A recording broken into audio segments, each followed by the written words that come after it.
and dignified life. Don't you agree? Yes. Happiness revolves around our family, isn't it? Yes. We want their love and care till we die. Don't you agree? Yes. Yet, do you know a staggering 25% of elders in India feel abandoned, isolated, unhappy?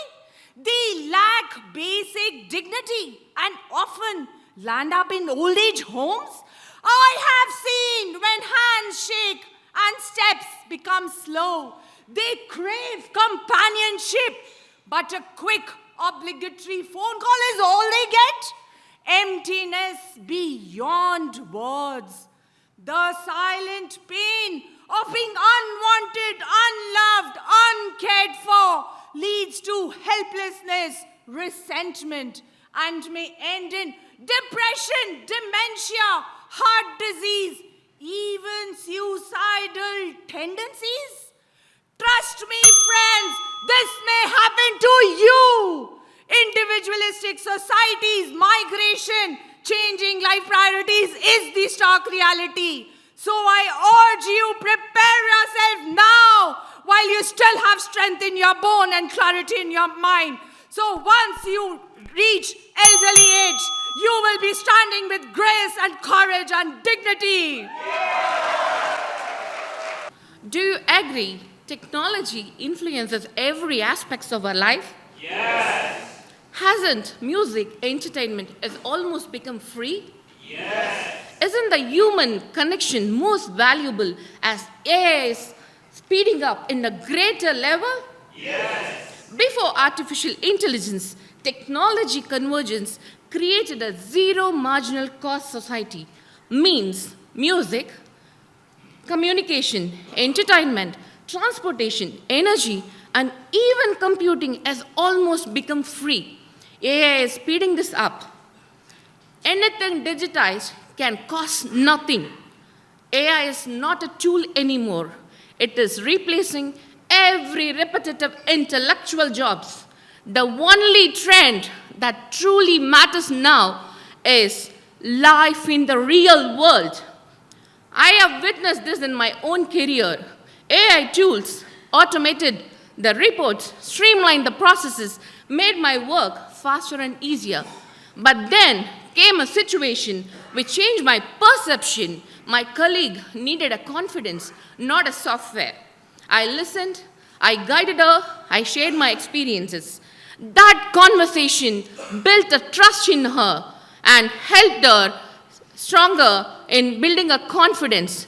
Mentoring, storytelling, and the collaboration are deeply, deeply human and irreplaceable in a world where AI can do anything for you. The ability to connect and inspire sets human apart. Friends, for the future, focus on empathy, adaptability, and the human connection because the world racing towards zero cost, the only thing money cannot buy is real life, human connection wins. Today's teenagers are tomorrow's responsible citizens. Do you all agree? Yes. Education without inner values makes teenager a clever devil. Isn't it? Yes. For the bright future of our nation, the potentials of our youth should be nurtured. Are you all with me? Yes. We possess the world's largest population of adolescents, 253 million strong.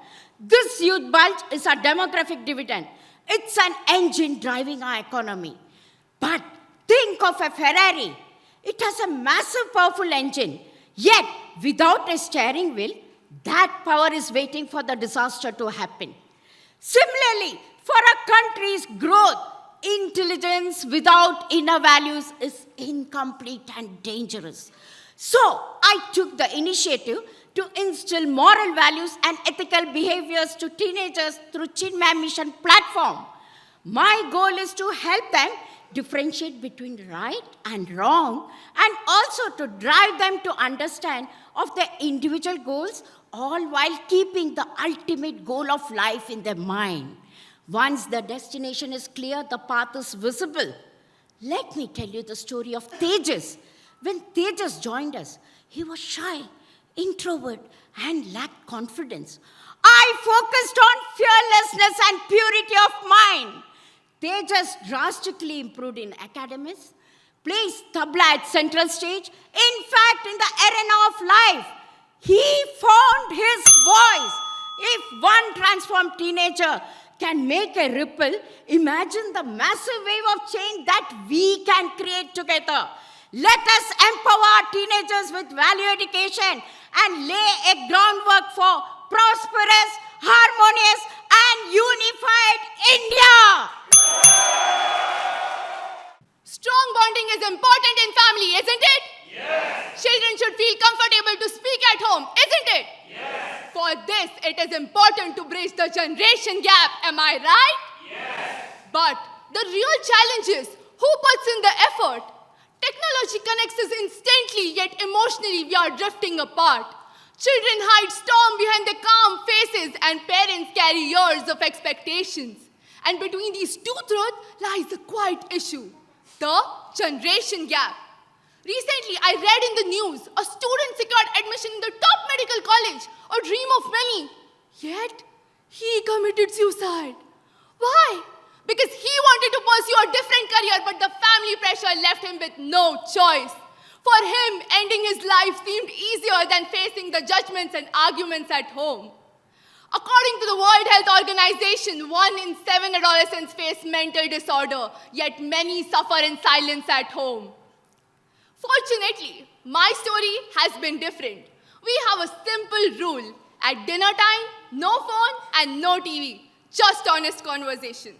We share our frustration, victory, and even our silly moments.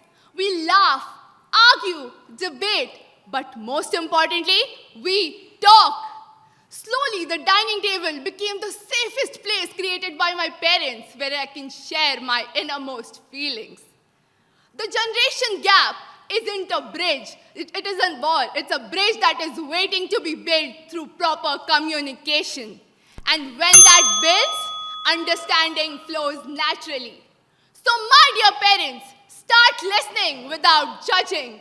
Because when a child feels heard at home, he never hides his pain. A family that talks stays strong and happy. Agriculture is the backbone of Indian economy, isn't it? Yes. We must improve the income of our farmers, isn't it? Yes. Agriculture is essential for national growth, isn't it? While the majority of farmers still rely on traditional methods, the lack of resources and scientific knowledge is making it unsustainable. Due to this, land is being abandoned, and nearly 19% people have migrated to cities for work. This rural agriculture decline is causing urban crowding, migration, rising prices, and in turn creating an imbalance. Along with 6 friends, we started a farming cooperative a year and a half back. We partnered with a farmer on 5.5 acres. We adopted scientific methods guided by an agriculture scientist, water conservation, bioboundaries for pest control, vermicomposting, and integrated farming. We installed solar-powered cameras for remote monitoring, and we connected many farmers directly to cooperative society for fair sales. This initiative yielded a remarkable result: a bountiful harvest, 20% reduced cost, and renewed confidence among farmers. Many adopted scientific methods. This successful urban-rural partnership, if practiced nationwide, could foster national growth. Friends, farmers are the soul of the nation. As Annadata, they need our support, not sympathy. Together, let us help them work their land with pride, generate employment, and strengthen the economy. When villages flourish, cities breathe easier. As emphasized by Mahatma Gandhi, a nation's prosperity is truly dependent on its self-reliant villages. By nurturing a soil and restoring hope, we can make India evergreen and great. For happiness and success, healthy body is important. Am I right? Life with the wrong and unhealthy organs can be miserable. Am I right? Healthy body is the greatest gift of God. Am I right? Life touching and consuming to the health becomes natural and easy if you have a healthy body. That's why we say health is wealth. The journey through the life can be touched to the greatest extent. My father was suffering with a kidney failure for 9 months. He was going through dialysis. The whole process hit him with the cardiac arrest and the collapse of all the organs. There's so many people sitting in their homes waiting for the organs to be transplanted because no options to be left. And most of the time, they continue to lead a miserable, painful life till they die. My life has been beautiful. God has given me a very healthy life. My job is to touch my excellence till my last breath, and once my body is no more, shouldn't my organs be donated to those people who can lead a healthy and better life? What wrong have they done? What should I take my organs to the burning ghat or to the cremation grounds? My dear friends, my appeal to each one of you is, let's cherish this body. Let's love this body. Give our best till the last breath. Before we are cremated or burnt, let's donate these organs to the needy who can lead a healthy, happy, wonderful life. We all want to help others, don't we? Yes. And we are all there for each other, aren't we? Yes. Every act of support counts, isn't it? Yes. But this wasn't so for Shubhra Jyoti Roy. He was my sincere, hardworking colleague. On 13th of July, he was rushed to a hospital with acute stomach pain. His condition worsened and the doctors stayed vague. By day 10, he was in the ICU and then on ventilator. Costs exploded, health collapsed, hope faded. Unbelievably, every support circle, friends, relatives, colleagues, even NGOs backed out, afraid of the large unpaid bills. No one was monitoring his treatment or supporting his mother. I tried, but that wouldn't ease her helplessness. On 25th August, the hospital pushed him out, and 2 days later, Shubhra Jyoti died. Costly treatment, commercial hospitals, unaffordable insurance. Yes, the system failed him. But the biggest failure was our collective apathy. Our indifference killed him. Saying this isn't my problem killed him. Assuming surely someone else is taking care killed him. Believing that my help won't matter killed him. And now, Shubhra Jyoti being forgotten kills the lesson. Friends, it's not about being passive. It's not about money. It's about being there at the right time for the right cause. So when the need arises, don't let your Shubhra Jyoti become another story of neglect. Be the reason he lives. Act before regret is permanent. We all have the power to create change, isn't it? Yes. Every small step toward good cause is worth taking. Would you agree with me? Yes. Every one of us can make a difference. Am I right? Yes. The level of your happiness and success in life is directly proportional to the number of people you serve selflessly. Friends, before I could even become Miltonian, I came to know about MILT through my mentor, Miltonian Velu Arumugam, who used to collect contributions for Snehalaya and share his experiences with MILT. I joined MILT 4 years ago, but I truly found the power of MILT after visiting the MILT school in Simultala. I request you to raise your hand if you have introduced at least one person to our MILT fraternity in the last 2 years. Wow. I hardly see few hands going up. I appeal to each one of you to take an oath today to introduce MILT to at least one person every quarter. Friends, we are 200 plus members gathered here. Each one, reach one, to introduce MILT. By early 2026, we would have had at least 200 plus participants who can take up the courses, and we can spread the wisdom of our mentor, Paresh Acharya, through the MILT training courses. Friends, if we can't do it, who else will? It is our responsibility to take MILT to the world.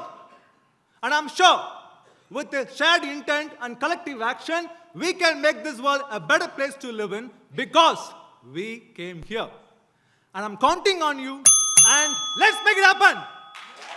India is going to be the country of this century. Don't you all agree? Yes. And to become so, my friends, we need to work in various dimensions, is it not? Yes. And one of those dimensions, my friends, are certainly education. Don't you all agree? Yes. But today, my friends, we are living in a land of contrast.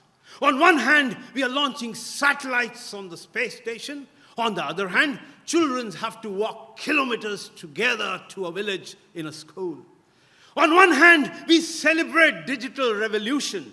And on the other, we cannot even provide basic amenities like electricity, toilets, or even trained teacher. Isn't that social injustice? Yes, our Constitution has given us right to education. But what does that mean by just having policies, frameworks, and slogans if they are not implemented on the ground? Friends, we don't need such policies. What we need is schools who inspire, teachers who empower, and societies who values learning rather than the outdated traditions. We cannot blame the government alone. We have to take our responsibilities. I distinctly remember my office pune Madan in Kolkata had a challenge. His son wanted to do engineering but didn't have the resources. I jumped into it, helped him financially, academically. He became an engineer, was working in Hyderabad, and today, my friends, I'm proud to say he's supporting his family. If we educate one child, my friends, we'll change one life. If we educate generation, we'll change the future of our country. As Dr. B.R. Ambedkar rightly said, education is the milk of that lioness. If you drink it, you'll roar. Do you want to live long and strong to your 90s? Yes. Do you want your food to actually nourish you? Yes. Don't you deserve to know what's really in your food? Yes. If your answer is yes, then what I'm about to say matters. A few weeks ago, at a sleepover with friends, we made ready-to-eat noodles. While it cooked, I flipped through the packet. And at the bottom, it read, may cause reproductive harm, may contain carcinogens. I froze. We had eaten this all through undergrad. If something this serious was hidden in plain sight, imagine what all we're missing. Today, packaged food is full of ingredients our grandparents wouldn't even recognize. Emulsifiers, stabilizers, artificial colors, everything except real food. While they lived longer with less, we're battling lifestyle issues at 30. Why? It's because companies today don't market, they manipulate. Confusing labels, half-truth health claims, fruit juices that have seen more factories than fruit. All natural, that's really just all chemical. Multigrain bread, that's 90% maida, and then the part nobody talks about, adulteration. In India, we get milk mixed with detergents, paneer made from cheap vegetable oil, spices contaminated with brick powder and sawdust. This is not food. It's a profits first, people last system, with warnings and allergens tucked away in corners. We're overeating junk by design. My friends, it's so important to read your labels and question every ingredient because real change starts where your health begins and with your next bite.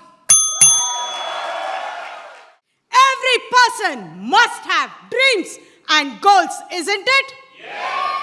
Things are your manifestation of your thoughts, isn't it? Yes. When your dream becomes reality, it gives a true fulfillment, isn't it? Yes. As Dr. APG Abdul Kalam said, dreams are not those what you see in your sleep, but they are those that don't let you sleep. I was born and raised with very minimal means, but I had one big dream, a dream to build a house of my own. Buying a land in Bangalore, constructing a house seems to be almost impossible looking at my financial conditions. People felt I was unrealistic and even laughed at my dream. To me, it wasn't just a dream. It was that reality waiting to happen if only I was ready for it. Dreams can be fulfilled with sheer perseverance, hard work, and determination. And I was ready to give everything what I had. I started saving every penny, worked hard at my job, aimed for promotions, took advices from well-wishers, approached bank loans, left no stone unturned. Finally, it took 7 long years to see my dream taking shape. But when I stood in front of my completed house, I felt something powerful. Dreams must be big. Small dreams, which are easy to achieve, do not transform you or stretch you. Along with building my house, I realized what perseverance, patience, and goal means. Friends, remember this formula. Your dreams, your perseverance, your hard work, your determination is equal to your manifestation. Each one of us wants to live with respect and dignity, isn't it? Yes. People with disability are all human beings, am I right? Yes. People with disabilities also need to live with respect, am I right?